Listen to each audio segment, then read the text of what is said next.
पितृपक्ष श्राद्ध में किसी भी दिन सूर्य को जल देने वाले लोटे में ढाल दे। ये एक चीज फिर देखे कैसे आपके पितृ आपको मालामाल और धनवान बना देते हैं।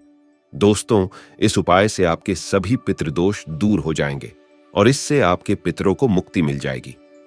हर हर महादेव जय शिव शंभु। दोस्तों, कई वर्षों बाद अद्भुत और दिव्य संयोग में पितृपक्ष और श्राद्ध आए हैं, क्योंकि इस बार पितृपक्ष में धन लक्ष्मी योग का निर्माण हो रहा है, जिस वजह से इस बार आपको धनवान बनने से कोई नहीं रोक सकता। इसलिए दोस्तों, यदि आपके पितर आपसे नाराज है और क्या आपको लगता है कि आपके पितरों की वजह से आपके घर की सुख शांति में रुकावटें आ रही है और आपके कार्य नहीं बन रहे हैं, या आप संतान की कमी और धन की कमी या कर्ज से परेशान है, या आपका भाग्य आपका साथ नहीं दे रहा है, तो दोस्तों, इस बार के पितृपक्ष श्राद्ध में सूर्य को जल देते समय बस ये एक छोटा सा उपाय कर ले तो आपके सभी पितृदोषों का तुरंत ही नाश हो जाएगा और आपको मिल जाएगी सभी संकट और कष्टों से मुक्ति। इसलिए दोस्तों, वीडियो को आखिर तक जरूर देखें। नमस्कार दोस्तों, स्वागत है आपका आपके अपने चैनल शुभ मंगल पे। दोस्तों, अगर आप भी अपने जीवन में महादेव की कृपा पाना चाहते हैं और पितरों का आशीर्वाद पाना चाहते हैं तो वीडियो को लाइक करके कमेंट में हर हर महादेव ओम पितृ देवताय नम लिखना न भूले। दोस्तों, हिंदू पंचांग के अनुसार भाद्रपद मास की पूर्णिमा तिथि से पितृपक्ष शुरू हो जाते हैं। 15 दिनों तक चलने वाला यह पितृपक्ष आश्विन मास की अमावस्या को समाप्त हो जाता है। इस बार पितृपक्ष 29 सितंबर से शुरू होकर 14 अक्टूबर को समाप्त होंगे। पितृपक्ष को कनागत श्राद्ध पक्ष और श्राद्ध के नाम से भी जाना जाता है। मान्यताओं के अनुसार पितृपक्ष के दौरान पितरों की आत्मा की शांति के लिए श्रद्धा दर्पण और पिंडदान अवश्य करना चाहिए। पितरों के निमित्त कुछ श्रद्धा से अर्पित करना ही श्राद्ध कहलाता है। जो परिजन अपने पूर्वजों के लिए श्राद्ध कर्म के दौरान कुछ भी अर्पित नहीं करते, उनका श्राद्ध नहीं करते, मुक्ति का कोई उपाय नहीं करते, तो उन्हें पितृदोष लगता है। पितृपक्ष पूर्ण रूप से पितरों को समर्पित होते हैं। मान्यताओं के अनुसार पितृपक्ष के पहले दिन यानी कि भाद्रपद पूर्णिमा पर पितृ लोक से धरती पर आते हैं और सर्वपितृ अमावस्या तक धरती पर रहकर वे परिजनों द्वारा अर्पित किए गए श्राद्ध इत्यादि को ग्रहण करते हैं, अपना आशीर्वाद देते हैं और सर्वपितृ अमावस्या को वापस पितृलोक चले जाते हैं। हिंदू धर्म में पितृपक्ष का विशेष महत्व माना जाता है। हिंदू धर्म में मृत्यु के बाद मृत व्यक्ति का श्राद्ध किया जाना बेहद जरूरी माना जाता है। माना जाता है कि यदि श्राद्ध न किया जाए तो मरने वाले व्यक्ति की आत्मा को मुक्ति नहीं मिलती। वही यह भी कहा जाता है कि पितृपक्ष के दौरान पितरों का श्राद्ध करने से वह प्रसन्न हो जाते हैं और उनकी आत्मा को शांति मिलती है। माना जाता है कि पितृपक्ष में यमराज पितरों को अपने परिजनों से मिलने के लिए मुक्त कर देते हैं। इस दौरान अगर पितरों का श्राद्ध न किया जाए तो उनकी आत्मा दुखी और नाराज हो जाती है। यदि पितृ नाराज हो जाए तो व्यक्ति का जीवन परेशानियों और तरह तरह की समस्याओं में पड़ जाता है और खुशहाल जीवन खत्म हो जाता है। साथ ही घर में भी अशांति फैलती है और व्यापार और गृहस्थी में भी हानि होती है। ऐसे में पितरों को तृप्त करना और उनकी आत्मा की शांति के लिए पितृपक्ष में श्राद्ध करना बेहद आवश्यक माना गया है। श्राद्ध के जरिए पितरों की तृप्ति के लिए भोजन पहुंचाया जाता है और पिंडदान और तर्पण कर उनकी आत्मा की शांति की कामना की जाती है। पितृपक्ष में श्राद्ध कर्म रोजाना किया जाना चाहिए, लेकिन जैसा कि आप सभी जानते हैं कि इस संकट के समय में घर से बाहर निकलना सुरक्षित नहीं है, तो ऐसे में हम सभी को अपने घर पर ही अपने पितरों के निमित्त श्राद्ध दर्पण करने चाहिए। सामान्य दिनों में नदी सरोवर में कमर तक के पानी में खड़े होकर भगवान सूर्यदेव को जल देकर पितरों का तर्पण किया जाता है, लेकिन आजकल यह संभव नहीं है। आज के इस वीडियो में हम आपको पितृपक्ष में किया जाने वाला एक बहुत ही आसान और असरकारक उपाय बताने जा रहे हैं। पितृपक्ष में यह उपाय रोजाना करना चाहिए। इस उपाय को करने से पितृ प्रसन्न होते हैं और अपना आशीर्वाद देते हैं। इस उपाय को करने से जन्मों जन्मों के पितृदोष दूर हो जाते हैं। पितृदोष के साथ साथ ही कालसर्प दोष और सभी ग्रह पीड़ाओं से भी मुक्ति मिलती है। दोस्तों, अगर आपने अभी तक चैनल को सब्सक्राइब नहीं किया है तो इस तरह की ज्ञानवर्धक वीडियो देखने के लिए शुभ मंगल चैनल को जरूर सब्सक्राइब करें और वीडियो को भी जरूर लाइक कर दें। तो आइए जानते हैं इस उपाय के बारे में उपाय करने के लिए सुबह जल्दी उठकर स्नान करके स्वच्छ वस्त्र धारण करें। पुरुषों को यह उपाय बिना सिले हुए कपड़े पहनकर करना चाहिए, यानी कि उपाय करते समय पेंट, जीन्स वगैरह ना पहने। धोती पहनकर, अंगोछा पहनकर इस उपाय को करें। स्नान करने के पश्चात आप एक लौटा ले ध्यान रखें। इस उपाय को करते समय लोहे का या फिर तांबे का लौटा इस्तेमाल न करें। इस उपाय को करते समय आप पीतल का या स्टील का लौटा ले सकते हैं। स्टील का या पीतल का पात्र लेने के पश्चात आप इस पात्र में शुद्ध जल भरे जल में थोड़ा सा कच्चा दूध डालें। अब इसमें थोड़े से साफ किए हुए सबूत कच्चे चावल डालें और थोड़े से साफ किए हुए जौ डालें। अब इस जल को आप किसी खुले स्थान पर, अपने छत पर, अपने आंगन में ले जाएं। ऐसे स्थान पर ले जाएं जहां से भगवान सूर्य देव दिखाई दे। अब भगवान सूर्य देव की तरफ मुख करते हुए आप उस जल से भगवान सूर्य देव को जल अर्पित करें, यानी कि भगवान सूर्य देव को अर्घ्य दें। जल चढ़ाने के लिए आप जल के पात्र को अपने दोनों हाथों में उठाकर अपने सर से ऊपर उठाएं। अब आप भगवान सूर्य देव को जल चढ़ाएं।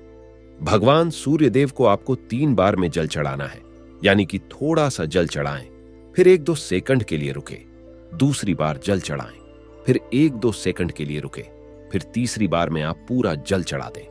भगवान सूर्य देव को जल चढ़ाते समय भगवान सूर्य देव के गायत्री मंत्र का जाप करें। भगवान सूर्य देव का गायत्री मंत्र इस प्रकार है: ओम भास्कराय विद्महे दिवाकराय धीमहि तन्नो सूर्य प्रचोदयात्। भास्कराय विद्महे दिवाकराय धीमहि तन्नो सूर्य प्रचोदयात्। भगवान सूर्य देव के इस गायत्री मंत्र का जाप करते हुए आपको सूर्य देव को जल अर्पित करना है। सूर्य देव को जल चढ़ाने के बाद जल के पत्र में जौ चावल या जो तिल बचे हो उन्हें आप हाथ से निकलकर जल चढ़ाने के स्थान पर ढाल दें। अब आप अपने स्थान पर खड़े होकर 7 बार क्लॉकवाइज घूमकर सूर्य देव की परिक्रमा करें, यानी कि आपको अपने दाएं से बाएं हाथ की तरफ घूमते हुए सूर्य देव की 7 परिक्रमा करनी है। परिक्रमा करते समय भी आपको इसी मंत्र का जाप करना है। परिक्रमा करने के पश्चात आप भगवान श्री गणेश को प्रणाम करें, सूर्य देव को प्रणाम करें और पितृदेव को प्रणाम करें। इसके बाद सूर्य देव से अपने सभी पितरों की आत्मा की शांति की प्रार्थना करें। पितरों की मुक्ति के लिए आप प्रार्थना करें और पितृदोष से मुक्ति के लिए भी प्रार्थना करें। प्रार्थना करने के पश्चात आप पितृदेव को प्रणाम करें और पितृदेव के इस मंत्र का 108 बार जाप करें। मंत्र इस प्रकार है: ओम पितृदेवताय नम, ओम पितृदेवताय नम। आपको इस मंत्र का 108 बार जाप करना है। इस मंत्र का आप खड़े होकर या बैठकर कैसे भी अपनी सुविधा के अनुसार जाप कर सकते हैं। आप अगर सूर्य देव को घर से बाहर जाकर जल चढ़ा रहे हैं, आपके घर में जल चढ़ाने का कोई स्थान नहीं है, तो आप इस मंत्र का जाप अपने घर पर आकर आसन बिछाकर उस पर बैठकर कर सकते हैं।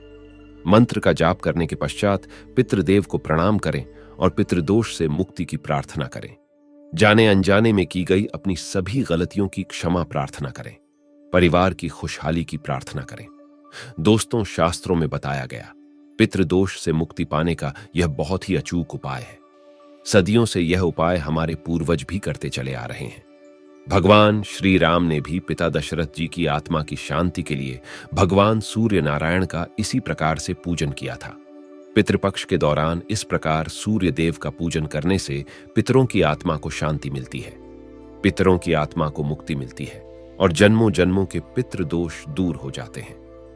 पितरों का आशीर्वाद प्राप्त होता है और जिन्हें अपने पितरों का आशीर्वाद प्राप्त होता है उन्हें सभी देवी देवताओं का आशीर्वाद भी प्राप्त हो जाता है और पितरों की कृपा से ही व्यक्ति जीवन में सफलता प्राप्त कर सकता है। पितरों की कृपा से ही जीवन में सुख शांति बनी रहती है। पुराणों के अनुसार जिनके पितृ प्रसन्न नहीं होते, जिन्हें अपने पितरों का आशीर्वाद प्राप्त नहीं होता, उन्हें देवी देवताओं का भी आशीर्वाद प्राप्त नहीं होता। उन्हें जीवन भर परेशानी और कष्टों का सामना करना पड़ता है। वह जिंदगी भर दुहक भोगते हैं और उन्हें अपने जीवन में किसी भी क्षेत्र में सफलता प्राप्त नहीं होती। इस तरह सूर्य देव का पूजन करने से पितृदोष के साथ साथ ग्रह दोष से भी छुटकारा मिल जाता है, क्योंकि भगवान सूर्य देव सभी ग्रहों के राजा है। जिन पर सूर्य देव की कृपा होती है उन्हें सभी ग्रह पीड़ाओं से भी मुक्ति मिल जाती है।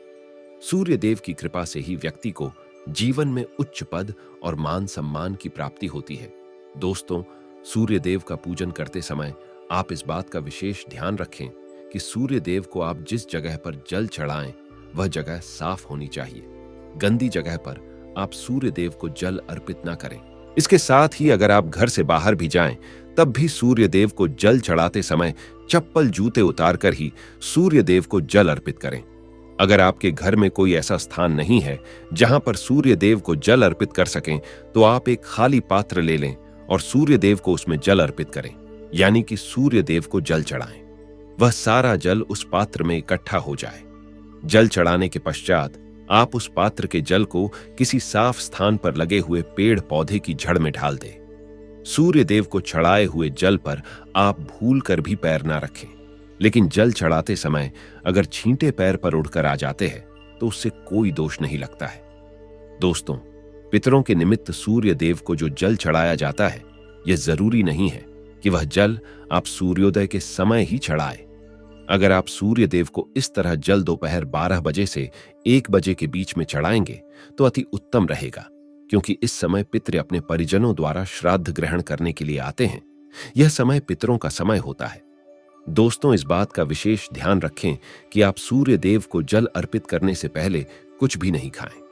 अगर आपको कोई शारीरिक समस्या है, कोई बीमारी है और आप बिना खाए हुए नहीं रह सकते तो आप खा सकते हैं, लेकिन अगर आपको कोई शारीरिक समस्या नहीं है तो भूल कर भी सूर्य देव को जल चढ़ाने से पहले आप कुछ भी ना खाएं। सूर्य देव का पूजन करते समय इस बात का विशेष ध्यान रखें।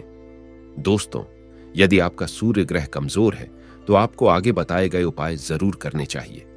दोस्तों, अगर व्यक्ति की कुंडली में सूर्य अनुकूल स्थिति में नहीं है तो उस व्यक्ति को 12 रविवार के व्रत करने चाहिए। ज्योतिष शास्त्र के मुताबिक सूर्य की उपासना करने के लिए सबसे बेहतर दिन रविवार है। ऐसा करने से व्यक्ति को सफलता मिलने लगती है। ज्योतिष अनुसार सूर्य को मजबूत करने के लिए रविवार के दिन सुबह उठकर स्नान करने के बाद एक बर्तन में साफ जल में लाल चंदन, लाल फूल, अक्षत और दूर्वा मिलाकर रखें। फिर सूर्य देव को जल अर्पित करें। ऐसा करने से जातक की कुंडली में सूर्य की स्थिति मजबूत होगी। जिनका सूर्य कमजोर होता है उन्हें लाल और पीले रंग वाला वस्त्र पहनने चाहिए। इसके अलावा आप गुड़, तांबा, गेहूं, कमल, मसूर दाल का दान भी कर सकते हैं। सूर्य ग्रह का रत्न माणिक्य भी धारण कर सकते हैं। इसे धारण करने से स्वास्थ्य बेहतर होता है। साथ ही व्यक्ति का आत्मविश्वास भी बहुत बढ़ता है।